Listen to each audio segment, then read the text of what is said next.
क्या बीमारी है? हेलो,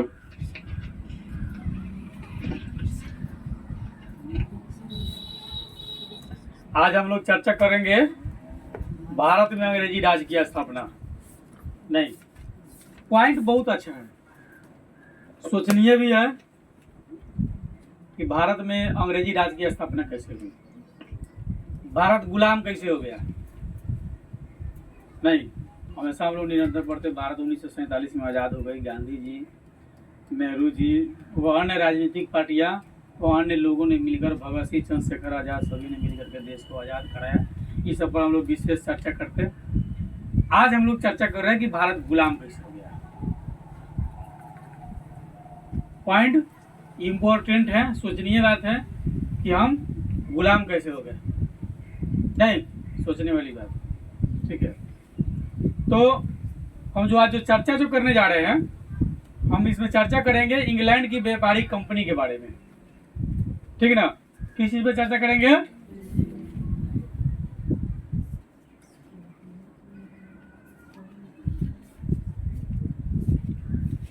इंग्लैंड की व्यापारिक कंपनी के बारे में आज हम चर्चा करेंगे, ठीक है। यही वह संस्था था, वर्तमान में भी है, इसका नामकरण कुछ चेंज हो गया है। यही वह संस्था है और उस समय में था, वर्तमान में नामकरण चेंज होने के बाद में था का मतलब है जो चीज़ खत्म हो गया है, लेकिन उस समय किसके हिसाब से कहा जा रहा है, यानी कि इंग्लैंड की व्यापारिक कंपनी, ठीक है। इसी की वजह से भारत जो है इसका अधीन हो गया। अधीन मतलब गुलाम, बहुत सारी चर्चा में होगी, अधीन हो गया, ठीक है। तो आज हम चर्चा करेंगे इंग्लैंड की व्यापारिक कंपनी के बारे में, ठीक है। और कंपनी हमारे यहाँ आई कैसे और धीरे धीरे वह देश पर शासन किस प्रकार से करने लगे, किस प्रकार से हम जो है तो उसका गुलाम हो गए, ठीक है। और गुलाम होने की प्रक्रिया एक दो दिन की है नहीं, ऐसा नहीं है कि आज आए कल से हम गुलाम हो गए, ऐसी बात नहीं है। एक ही दिन में थोड़ी गुलाम हो गया, इसके पीछे एक घटनाक्रम था, ठीक ना। और पूर्व काल में घटित घटना का जो जिक्र होता है उसी को इतिहास कहा जाता है। देहाती लोग कहते हैं इति माने बीतिहास, माने कहानी जिसमें बीती बात की वर्णन हो। तो एक घटनाक्रम था, अंग्रेजों को भारत में आना, भारत पर शासन करना, भारत को लूटना, फिर भारत के लोगों को जागृत होना, बहुत सारी लड़ाइयाँ लड़ना, द्वंद्व प्रतिद्वंद, ठीक है, बहुत सारी क्रांति करना, और अंत में जो है फलस्वरूप जो है कि अंग्रेजों के यहाँ से चला जाना, ठीक है। तो आज की जो हम लोग की चर्चा है कि भारत में अंग्रेजी राज की स्थापना आखिर हुई से हुई कैसे। कारण ओनली वन, इंग्लैंड की व्यापारिक कंपनी जो हमारे यहाँ आई और शासन करने लगी, यह घटना एक दो दिन में नहीं घटी है, इसकी जो है बहुत विस्तृत कालक्रम रहा, ठीक है। हम आज चर्चा करेंगे 8वीं शताब्दी में किस देश के व्यापारी भारत में आए थे, पहली बात। दूसरी, 1707 में मुगल बादशाह औरंगजेब की मृत्यु के बाद, 1707 में मुगल बादशाह औरंगजेब की मृत्यु हो गई। क्वेश्चन हो जाएगा कि औरंगजेब की मृत्यु कब हो गई, ठीक है। तो 1707 में मुगल बादशाह औरंगजेब की मृत्यु हो गई, ठीक है। किसकी मृत्यु हो गई? औरंगजेब।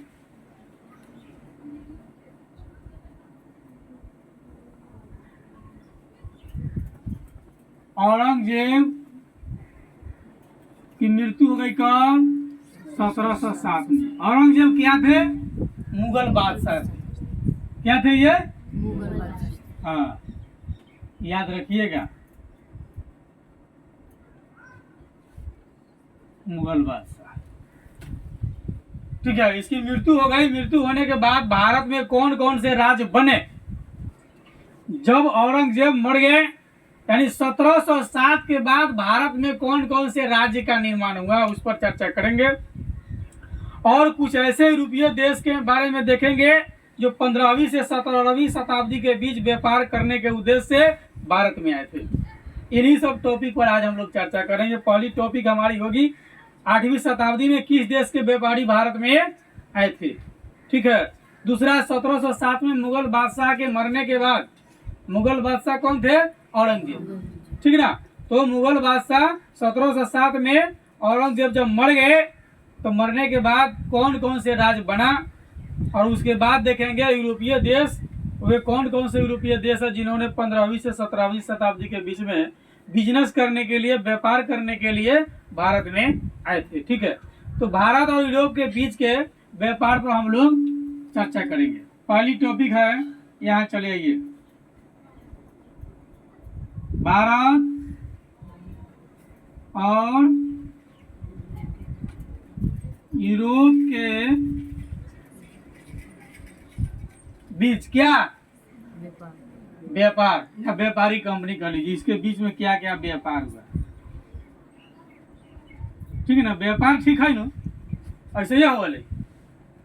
नीचा देख रहा है सब, मतलब चोरी कर रहा है ना, और भी कॉन्फिडेंस नहीं है कि सही है कि गलती है।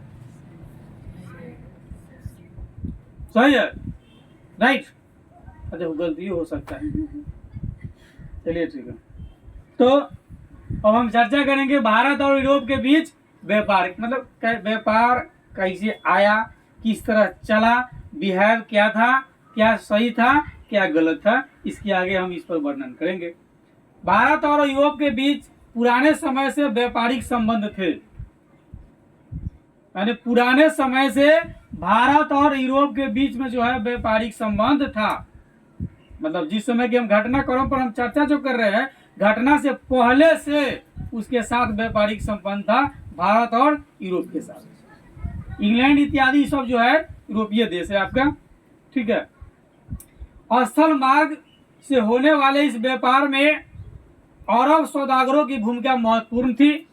ठीक है। व्यापार का जो मार्ग था भारत और यूरोप के बीच, यह मार्ग था स्थल मार्ग। स्थल मतलब जमीन से होते हुए जाना था, स्थल मतलब जमीन से होते हुए जाना था। ठीक ना। हम व्यापार करने के लिए वाहन जो ढूंढेंगे, स्थल मार्ग पर रेल चलता है, बस, रेल, बस, मोटरसाइकिल, साइकिल, ट्रक, ये सब क्या है? स्थल मार्ग का सवारी है। मारुति कहाँ चलता है? मारुति जलयान है। अच्छा, स्थल पर चलने वाला। अच्छा, हमको लगा जलयान है।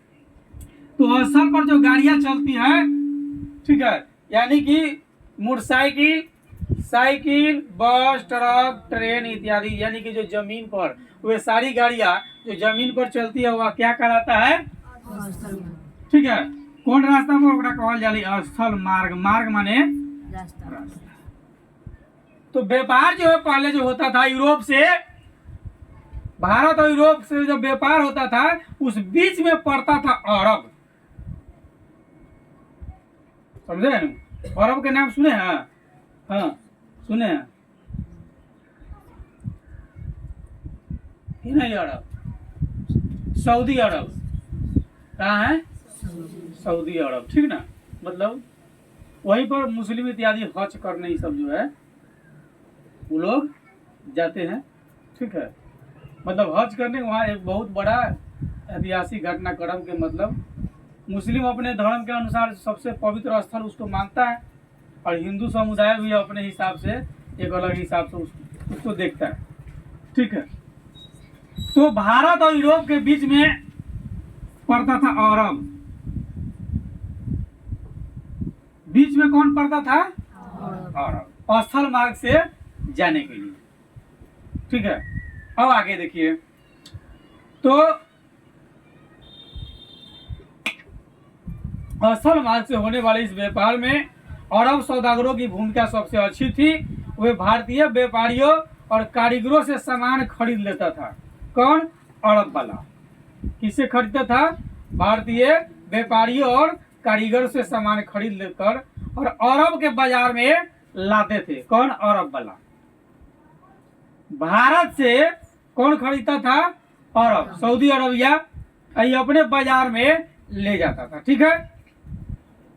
और इस तरह व्यापार से यूरोप के लोगों तक ये सामान पहुंचते पहुंचते काफी महंगे हो जाते थे।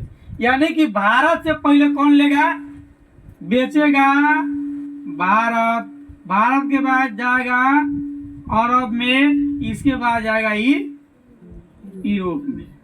अगर भारत डायरेक्ट ऊपर यूरोप से अगर व्यापार करना चाहता है तो फिर स्थल मार्ग से नहीं होकर के इसको अब दूसरा मार्ग ढूंढना पड़ेगा, या तो वायुयान चाहिए और नहीं तो जलयान चाहिए। तो पहले तकनीक उतना विकसित नहीं था, ठीक है ना, उस समय तो केवल स्थल मार्ग से ही व्यापार होते थे। पहले देखे ना, मतलब बारात उरात में हाथी घोड़ा ये सब जाया करते थे। दूल्हा को कौन लेके जाएगा, घोड़ा नहीं, दूल्हा घोड़ा पर बैठ करके जाएगा। अब तकनीक बढ़ गया तो वही दूल्हा कथी में बैठ के जाता है, स्कॉर्पियो पर, मारुति पर, फॉर्चूनर पर, और कौन कौन गाड़ी होता है बोले ना, जो महंगा महंगा गाड़ी के नाम, थार पर, एरोप्लेन। वो तो मारुति के एरोप्लेन होले, ओरिजिनल एरोप्लेन थोड़ा ही ना, तो लड़की वाला के आगना कहाँ होता है कि एरोप्लेन गिरते उनका तेरी है, दूल्हा गाछिए पर लटक जाएगा। उस समय का तकनीक उतना विकसित नहीं था, तो भारत और यूरोप के बीच जो व्यापार था बीच में पड़ता था और था, बुझला। हाँ चलिए, अब अरब वाला भारत से सामान खरीद कर अपने बाजार में ले जाता था और यहाँ से यूरोप वाला खरीदता था। यानी कि भारत की वस्तु अगर मान लीजिए, इसमें लिखित नहीं है लेकिन मान लीजिए भारत से अरब वाला अगर, ठीक है, भारत किसी वस्तु का निर्माण किया, निर्माण करने के फलस्वरूप रेट रखा 10 रुपया, ठीक है, अरब वाला खरीदा 10 रुपया में, ये मुनाफा बढ़ा दिया 2 रुपया, इसके यहाँ पहुंचा तो हो गया 12 रुपया, ही खरीदा 12 रुपया में, अपन मुनाफा कर दिया 14 रुपया। ये तो भाई नफा लेके बेचेगा ना। अब 10 रुपया का सामान यहाँ हो गया 14 रुपया, ठीक है। यूरोपीय देश को ये सब दिख नहीं रहा होगा कि हम ऐसा रास्ता ढूंढे कि 10 रुपया में डायरेक्ट भारत से खरीदे, अपने यहाँ में 14 में बेचे, डायरेक्ट ज्यादा नफा होगा, ऐसा हो सकता है। और लालच किसको छोड़ा है, सब लालची है दुनिया में। क्या किसी को कह दीजिए चलिए 1 लाख रुपया देंगे, चल जाएगा पीछे पीछे, नहीं जी। जैसे अभी 9 2 11 हो गया था, फ्री में हो गया था, रोकड़ा उकड़ा की बात रहा होगा ना। चलिए, तो अब यानी कि भारत का सामान यूरोप तक अगर जाता है तो ये कितना हो जाएगा, 14 रुपया हो जाता है। अभी महंगा हो गया यहाँ तक, ठीक है ना। अभी अरब को बीच में रखना चाहेगा यूरोप वाला, भारत को कोई इंटरफेयर नहीं है किसी से। आप यूरोप वाला इसे खरीदे, ये सोचे ना हमारे यहाँ जो रेट है सो तो है, ठीक है। तो कहने की कह रहा है कि यूरोप के लोगों तक सामान पहुंचते पहुंचते क्या हो जाता था, काफी महंगा हो जाता था, ठीक है।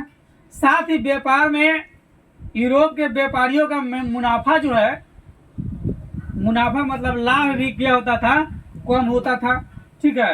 15वीं शताब्दी के आसपास, ठीक है, अब समय अवधि दर्शाता है कब, 15वीं शताब्दी के आसपास की बात है, ठीक है ना। यानी कि 15वीं शताब्दी कहने का मतलब है यह बात 1520 से 1480 के बीच का हो सकता है, ठीक है ना। इसके आसपास की घटना की बात हो रही है। तो 15वीं शताब्दी के आसपास यानी कि हम लोग देखें कि 1498 में वास्को डी गामा जो है भारत में समुद्री मार्ग से पहुंचे थे। किसी हिस्ट्री में लिख दिया गया कि नहीं, भारत की खोज कौन किया, तो 1498 में भारत की खोज वास्को डी गामा किया। तो गलत लिखा कि नहीं लिखा, उससे पहले भारत नहीं था।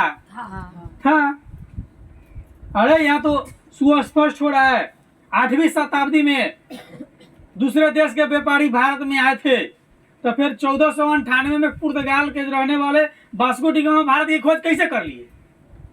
8वीं शताब्दी वाला के ना बात लिखो, उससे पहले 6वीं शताब्दी वाला के ना बात लिखो, तो कुछ इतिहास में भी गलत बातें हो जाती है।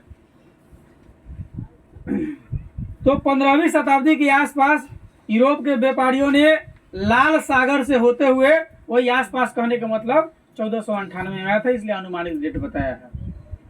तो लाल सागर से होते हुए स्थल मार्ग से भारत आना शुरू किया। यानी 15वीं शताब्दी में कैसे आया? यूरोप के व्यापारी ने कहां से होते हुए आया?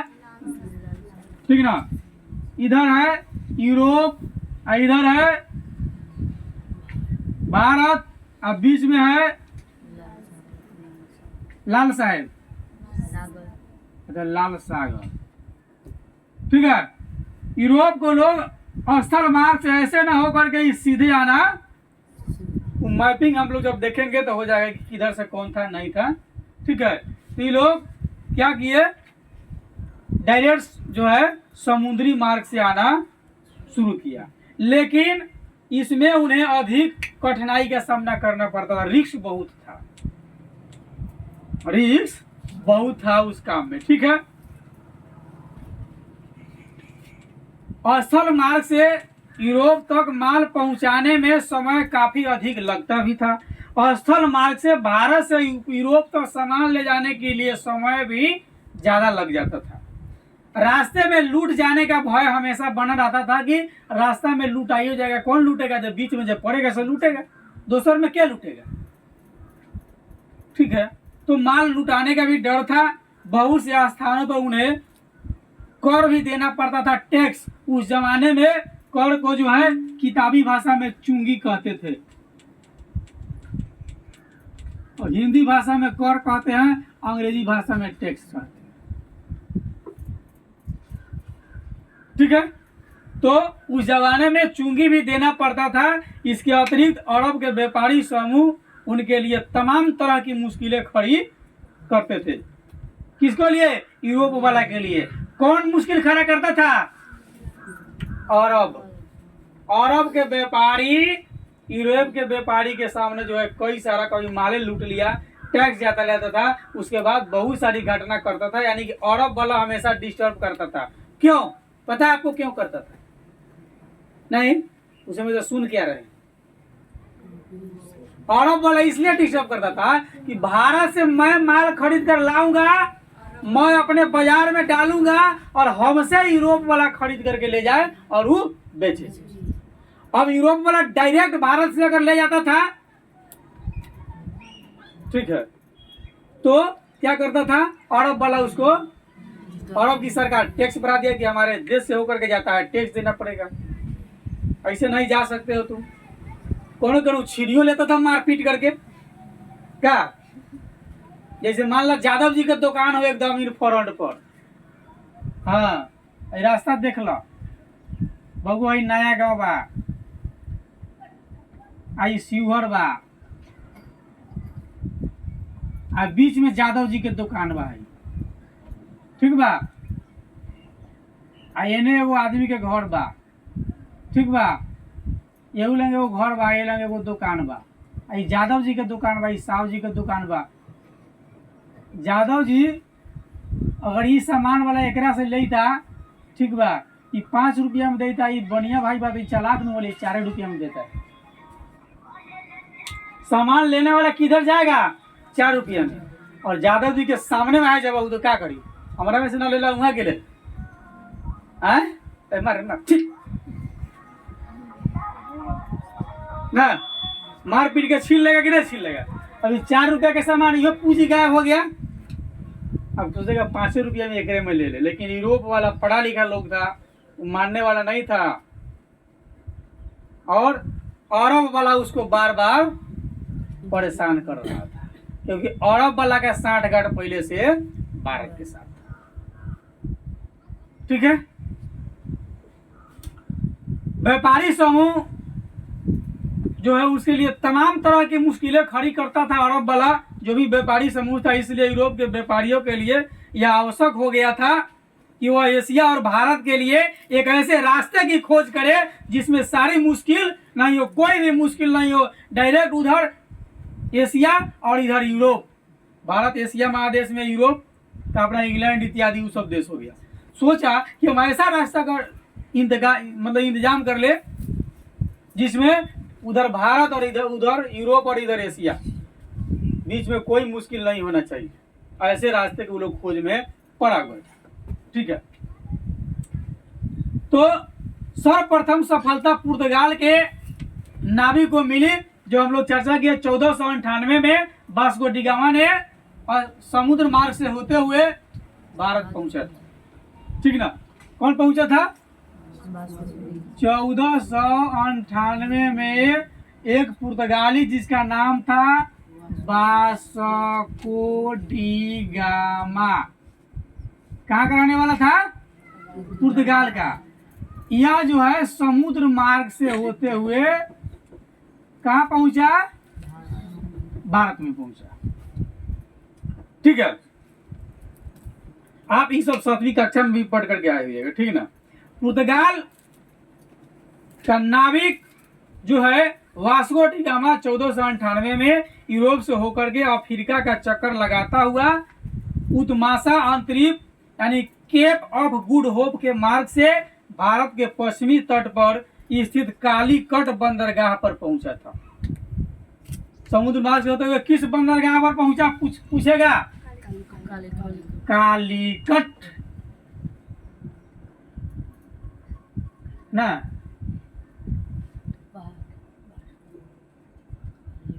बंदरगाह बुझल ना सर, कौन सी के कहल जाला? जहाँ पर पनिया जहाज रुकेला न ओकरे के बंदरगाह कहल जाला ना। जहाँ पर रेलगाड़ी रुकता है उसको रेलवे स्टेशन हिंदी में कथी कहते हैं?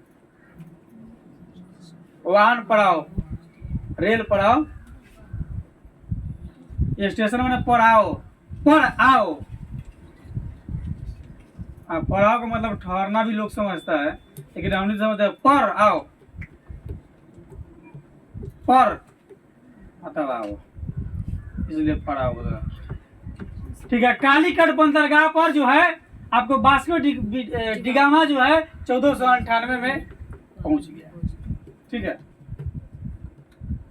कालीकट के शासक ने वास्को डी गामा को अपने यहाँ व्यापार करने की अनुमति एवं सुविधा दे दी। जिस बंदरगाह पर आया वहाँ के जो लोग थे, वहाँ के जो शासक थे, उसने वास्को डी गामा को अपने यहाँ बिजनेस करने का अनुमति दिया कि आप मेरे यहाँ बिजनेस कर सकते। वास्को डी गामा भारत से गरम मसाला को लेकर वापस लौटा और उसे बेचकर यात्रा पर हुए खर्च से 60 गुना लाभ हुआ।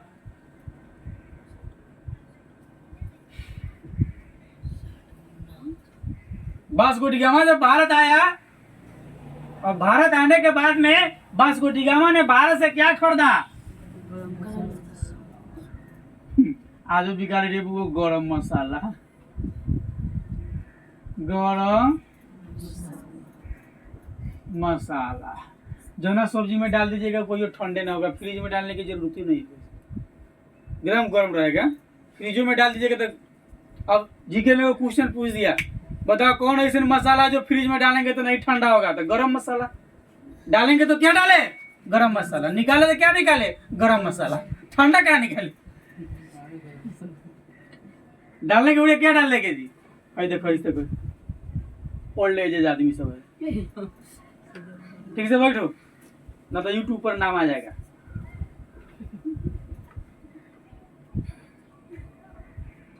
तो वास्को डी गामा जो है जब भारत में आया, ठीक ना, और उतरा हुआ कालीकट बंदरगाह पर, तो कालीकट बंदरगाह के जो शासक थे उन्होंने उस व्यापार करने की अनुमति दी। यानी उन्होंने कहा होगा कि हम आपके यहाँ व्यापार करना चाहते हैं, तो कहा होगा ठीक है कर सकते हैं। अब समझिए कि गरम मसाला जो खरीदा वास्को डी गामा भारत से और समुद्री मार्ग से वो लेकर गया वो अपने देश में, तो मसाला का दाम, ठीक है, और रास्ता खर्चा, ठीक है, आ तब बेचा, तब बिक्रा बउआ के बउआ का कहियो लाभ भेलै 60 गुना। लाभ भेलै 60 गुना। कितना लाभ हो गया भाई? 60 गुना। मान लीजिए वस्तु का दाम रहा होगा 2 रुपया, रास्ता के खर्चा आया होगा न ज्यादा, रास्तों का खर्चा मान लीजिए 1 रुपया ना, किराया मूल हो गया 2 आ 1 3 रुपया, आ लाभ भेलै 60 गुना, लाभ भेलै 60 गुना, यानी 1 रुपया में खरीद ली तो 60 रुपया, तो 3 रुपया में खरीद ली तो कितना भेलै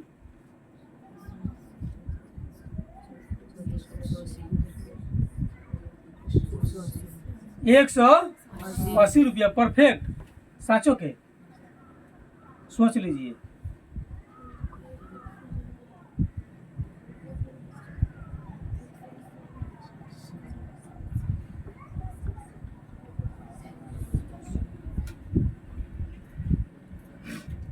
सोच लीजिए तब बोलिएगा।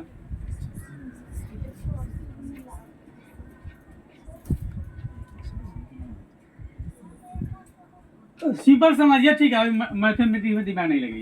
यानी जो राशि जो है, ठीक ना, उसमें आप क्या कर दीजिए 60 से गुना कर लीजिए, संभवतः जो है 60 गुना उसका इतना हो गया, ठीक है। यानी 1 रुपये की चीज खरीदा तो 60 गुना उसको लाभ हो रहा है, खाली लाभ, खर्चा वर्चा सब काट छाट के सारा एकदम खा पी करके लाभ हुआ 60 गुना। इससे पुर्तगाल के व्यापारी और नाविक बहुत खुश हुए, बहुत खुश। कितना खुश होगा बताओ ना, कितना खुश होगा। 1000 का सामान खरीदे और सारा खर्चा वर्चा काट के 60,000 पॉकेट में आ जाए, लोग जान के बाजी लगा देगा अगर यह बिजनेस करे वाला हो।